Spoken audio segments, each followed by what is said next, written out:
Morning. Good morning. New background and my Mick Cafe coffee. Oh, today's episode has been specially brought to you by McDonald's. Do you ever do that when you're watching shows or movies? Like, do you look at product placements? Sometimes. Depends if it's obvious and blatant, like you can't like not see it. Right? Yeah, but if you look, like, I'm always interested in the background of shows. So you always like the ones that are obvious, okay, like the person's drinking their McCafe, whatever. But if you look in the background, like on shelves, if it's like in an apartment, like what brands are I'm just always curious because I think like it's Seinfeld and all the cereals on top of, remember he had all the cereals on top. Yeah. Yeah, exactly. Like Friends, they always had specific brands for like tomato sauce, but you always see like a specific type of cereal. I don't know. I just think it's fun. Yeah, sometimes though, I hate when it's like really obvious and ridiculous. Like, somebody spent oodles of money to get that placement. I don't like those ones because I think it detracts from the actual. Absolutely. Yeah. It's like they happen to have a weird bottle of something that's sitting on the table that has no place for it. Yeah. But I will say most shows McDonald's is it's always okay. It's always good. It's consistent. I'm not going to say it's fabulous. It's always okay. Yeah. It's consistently okay. So there's a big debate over, because here in Canada, obviously Tim Hortons is like the place. But then McCafe is actually okay as well. So there's people who are like McDonald's coffee all the way, and then there's people who are like Tim Hortons coffee all the way. Yeah, I don't like Tim Hortons at all. I know it's very bad Canadian to say that, but it's not good. I know, but they changed it, and I'm going to blame it when the Americans took over and bought it. So I'm just gonna say that they changed the recipe. I don't know if they did, but then they even came out with that dark one, and it was still not very good. McDonald's they use Arabica beans. It's a nice blend. I'm more of a strong, like I'd rather have a shot of an espresso, or I'd rather have something, heavier in the morning when I make my coffee. It's strong. Right. And so there's really nothing, but where I am up north, it looks like we're getting a Starbucks. No way. Yeah, drive-through Starbucks. Woohoo.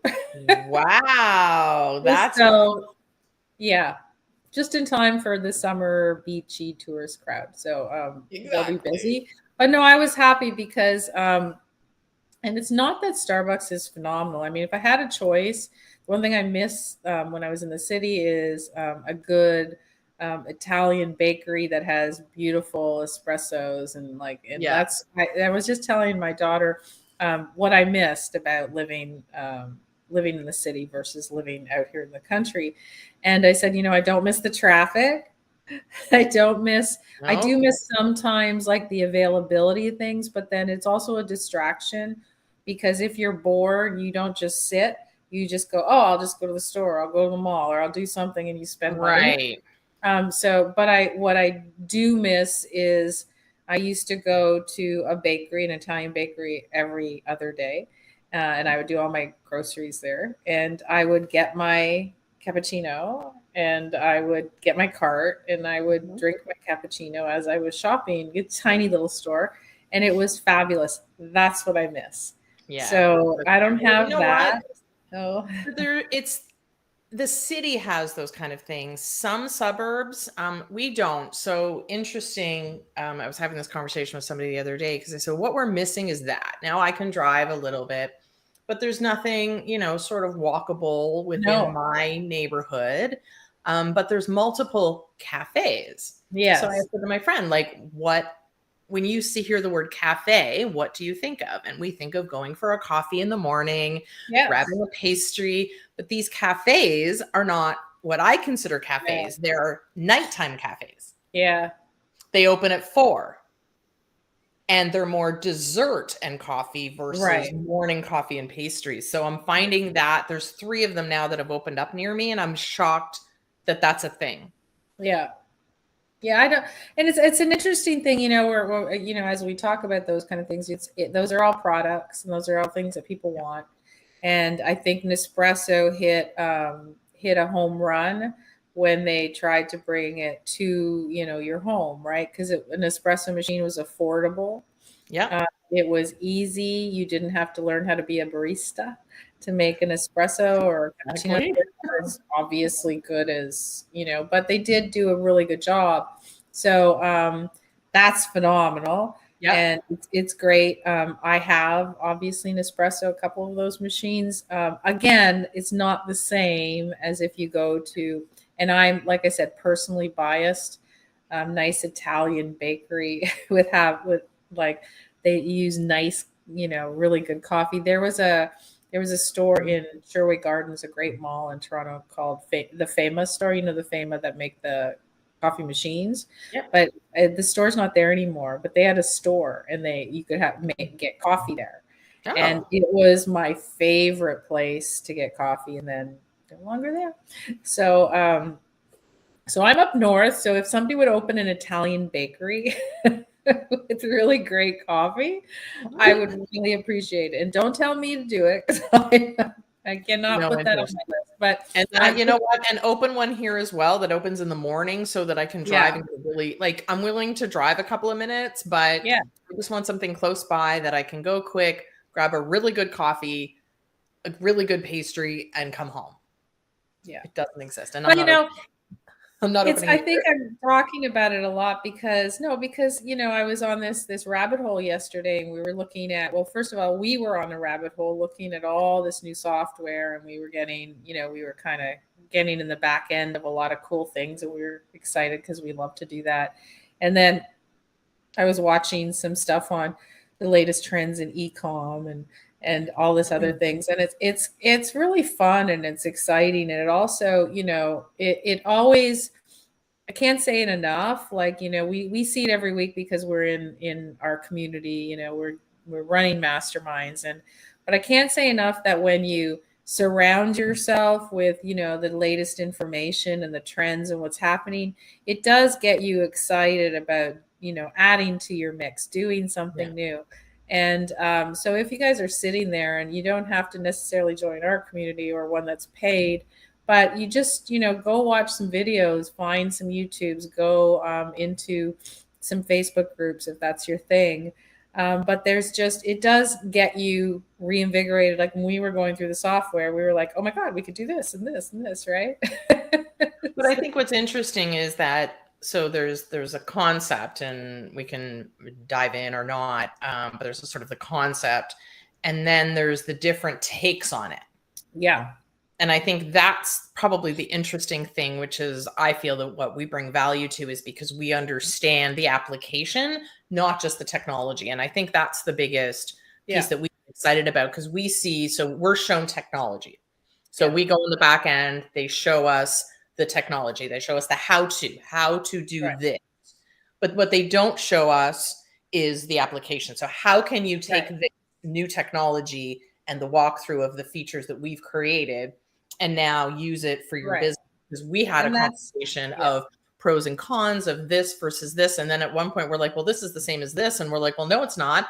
Well, actually, yes, it is. But it's just, you come at it from a different perspective. Different point. And I think that's why so many people out there ask us to be beta testers, because we get excited about the potential and the possibility of things. And developers only see the development side. You know what I mean? They don't necessarily see all the uses, and we push the limits on uses on everything we use, right? That's why we're great at it. Literally, they said yesterday, you guys are the best beta testers because you push limits, because you know what's missing. Yeah. And that's the difference. A lot of beta testers will go, what you have created works. Yeah. We go, what you've created works. However, well, I think it's even worse than what you created. Here's the thing, Stacey. Most developers give it to some of their clients, right, to try out.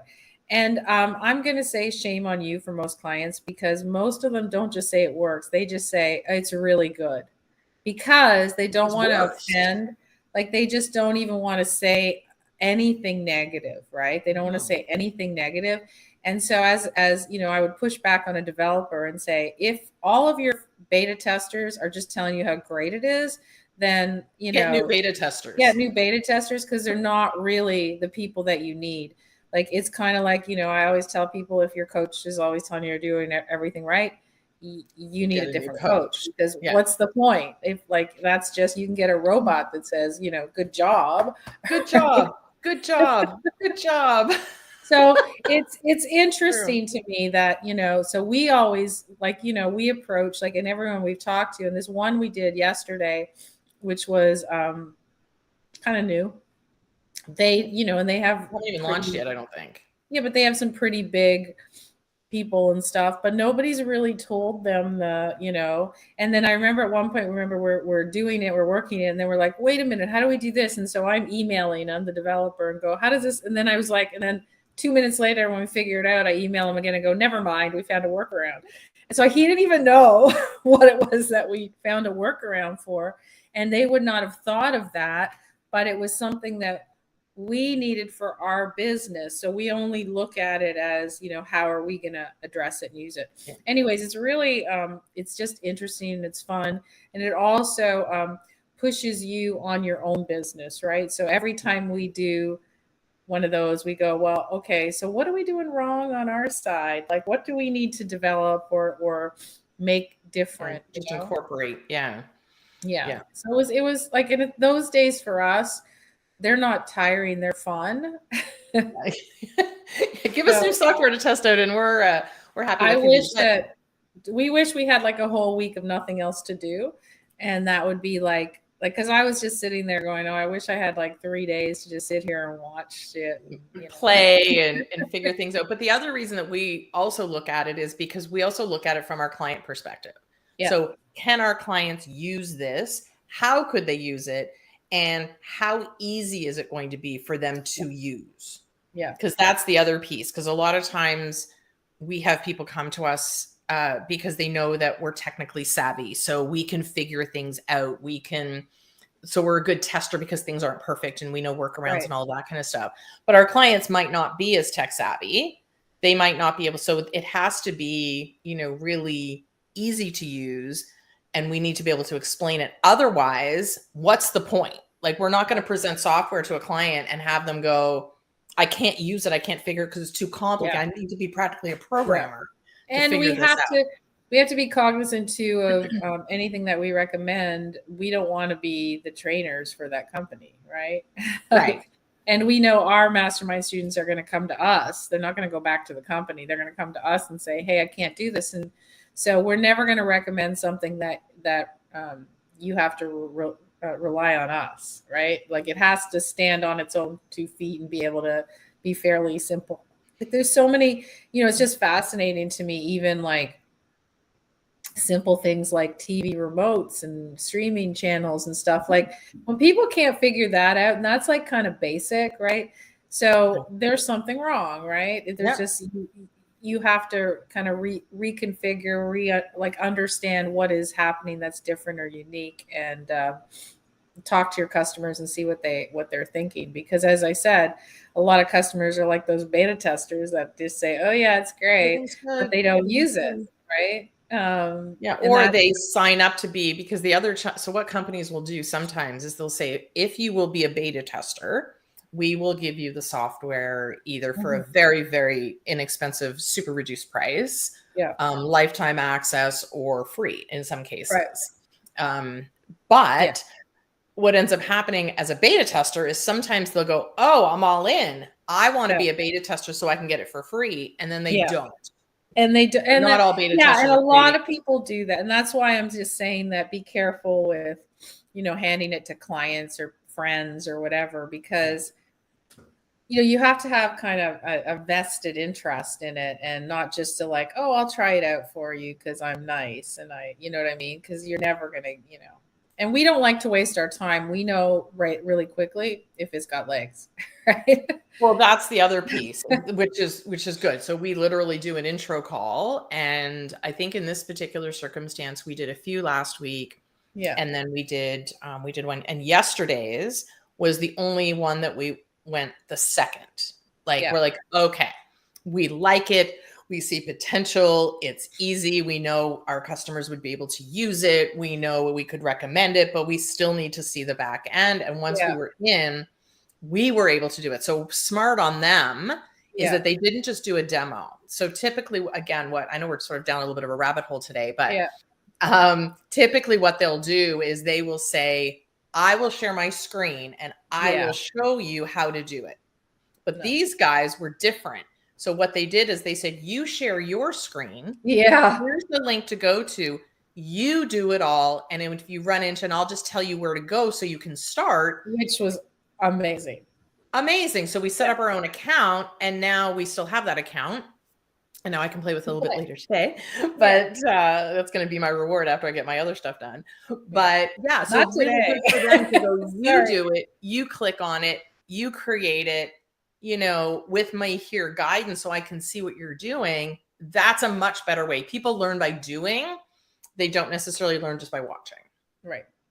So you know, we did it twice in a row. Now we've talked about software and stuff, but I think it's important for people to understand because it can completely change your business, right? And it can change everything if you just take a little tiny initiative and you know, go in even though you're a little bit scared. And that's why, you know, in our mastermind, we have every single week our students can talk to us and do live Q&As, and they can ask us, you know, and that's the best thing that we can do for everyone, right? So you have questions, you have theoretical questions, you have questions on marketing, but you can have questions on technology, and you can, you know, and you can ask us like, what's the best thing here? What do you think I'm capable of using? Because we start to get to know our students, right? And we're like, that's like, we know some of them. We're like, you don't want to use that one.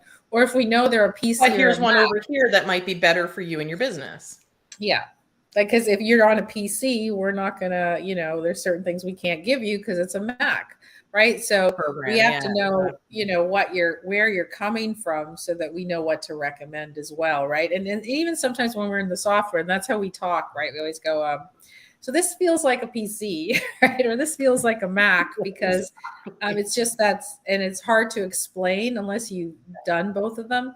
Exactly. But yeah, it's there's just so many exciting things coming out. And I guess the lesson is, we were just talking about it before, about I was watching, like I said, an e-com thing before, like yesterday, because that's what we do in our spare time. We watch. So this was last night at about 8:00 at night. And so I was watching this e-com thing, and they were talking about how, you know, products just have to be different, not necessarily better, just different. And that's what we were looking at with all the software. They were all different, same, but different. So, and that's really, so I think it's a good thing for our listeners to look at your business. How are you different than everybody else? Because that's all you need to be. You don't need to be the same as them. You don't need to give all the same services. You know, you need to, maybe it's one service that you give, but it's different and unique, and that's all there is to it. So, you know, and everyone, you know, you've heard all this thing about, oh, all these people making money on Amazon, on Shopify, and all this stuff. And you're like, oh, I'm too late. No, you're not. You're not too late. Everything is sitting, like, think about every time you're looking for something on Amazon, and there's 50 different choices of the same kind of thing, but a little different. And so what is it that you choose? Which one do you choose and why? And so now think about that for your business. Why would people choose yours? Like our Mastermind City, the difference with our masterminds is that you're with us all year and you talk to us live every single week. You can ask a question directly with us. We can coach you directly every single week. So that's our unique differentiation. It's not like you're not signing up for 3 months with us and then we kind of cut you loose. You're with us, right? Well, and you get access to everything, which is so that was a model that we looked at, and we looked at all the different types of masterminds and the different people run them, and how are they running them, and how could we make it different and unique and something that isn't in the marketplace today. It's the same thing with writing a blog or doing a video or content. Everyone's like, oh, there's enough people talking about that. There's enough people writing about that.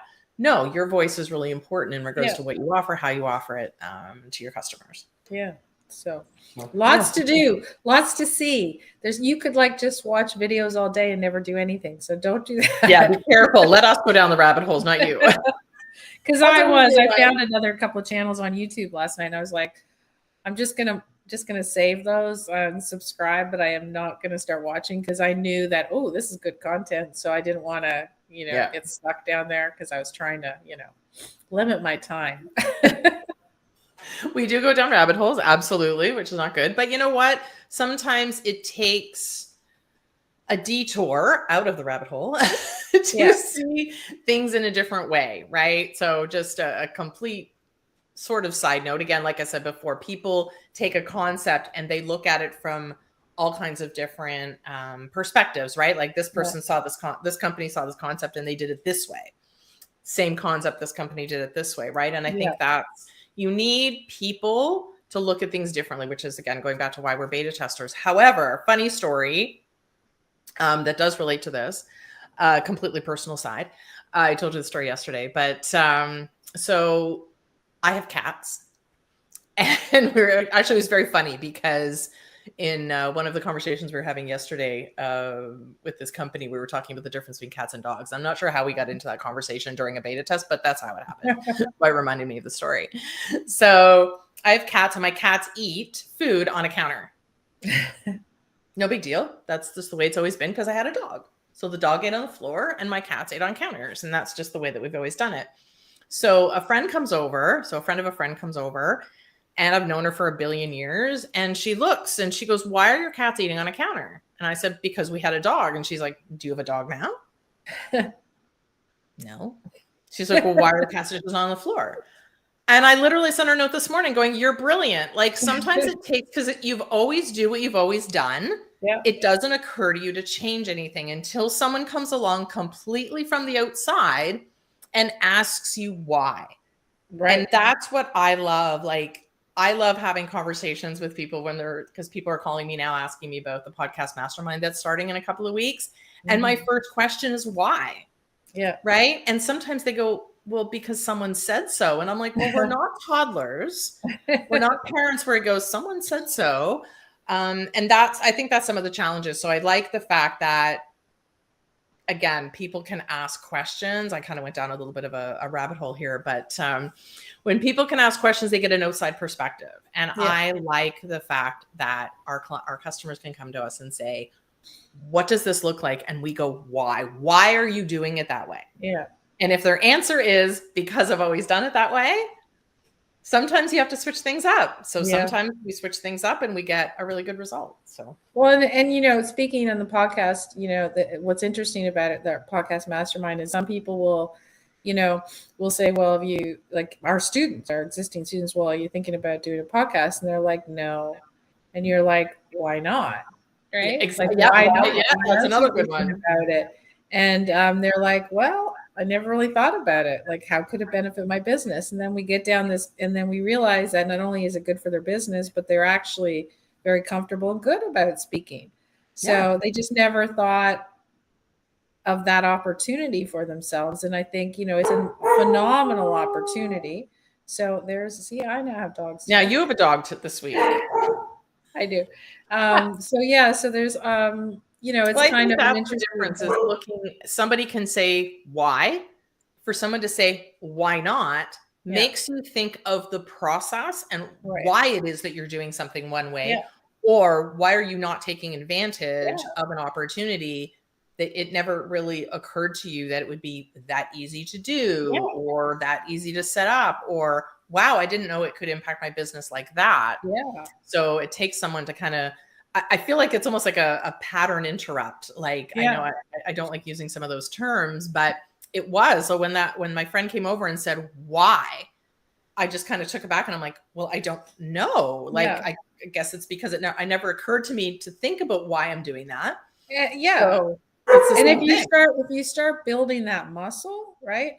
Like, it's easier. And I find because we are constantly, that was one, because, your dog hasn't been gone that long. So that's why you never thought about it. Right. But if you start thinking about it, and I do it all the time, like I walk into my kitchen and I'm like, why do I have that on the counter? Like, why is it sitting on that counter? Has it been sitting there for like 3 months? Like, there's no reason for it to be there. So then that's when I go, okay, like I had these two plants that were sitting on these dishes, right? My 2 basil plants in my kitchen, because I'm always using basil, and they're just sitting on dishes so they don't drip, because I didn't have any pots or anything. And then right beside it, I'm not lying, right beside it, I had this little it has 2 containers in it. It's red. It's really cute. I used to put like cutlery in it, but they're really made for plants, this thing. And so it was literally a couple of days ago, and I said, literally did this. I took them and I put it in, and I'm like, well, doesn't that look nice? And they were sitting beside each other. But like, you just, you know, We you're don't used see to things things. anymore. I think You have to, yeah. you have to think. You have to like there's a good recommendation for you guys. Like, walk into your office and look around and go, man, like, why is that thing there? Because it's been there. You put it down like a year and a half ago, and it's still there, right? My desk. Rose the So it's just it's I will say, like, it does, like, if you continually do that, ask yourself why not, all that stuff as you go. If you continually do that, that trains your brain to think differently, right? And the more you do it, yeah, the more you're apt to look at new and different ideas and things that you can, like we talk about in, you know, as we said in the mastermind, when we start talking about visibility and growing your business, there's so many different things that you can look for, like trends and all these cool software hacks and things that you can do that will change things even when you're really good. I mean, we're really good at what we do, but we're constantly looking, how can we get better, right? And I remember last night I had found a Canva hack, right? Because and you know, we're really good in Canva. Our graphic person obviously is a lot better than us. And I sent her the hack, and she's like, that's a great hack. Because even though you're an expert in something, it doesn't mean that you know everything. Just like that hack person was like we are in beta testers. So there's kind of little things that you're always looking for and going, oh, that might work. This might help. And so if you're constantly looking for that, I think it really does rub off on your business. Yeah. And you know what? Find people, again, join a community, find a group of people who can look at things differently than the way that you do. Because unfortunately, kind of like, you know, if you're editing your own article, right? You kind of look at it and you skim through and you don't really see all the words. You look at your desk, you don't really see everything on it. You see the same thing. You actually stop seeing. Yeah. It becomes sort of part of the background. So until somebody comes along and says, well, why, or what are you doing? So exactly. Find a community where you can kind of say, what do you think? And if someone says to you, why did you do it this way? That's a great person.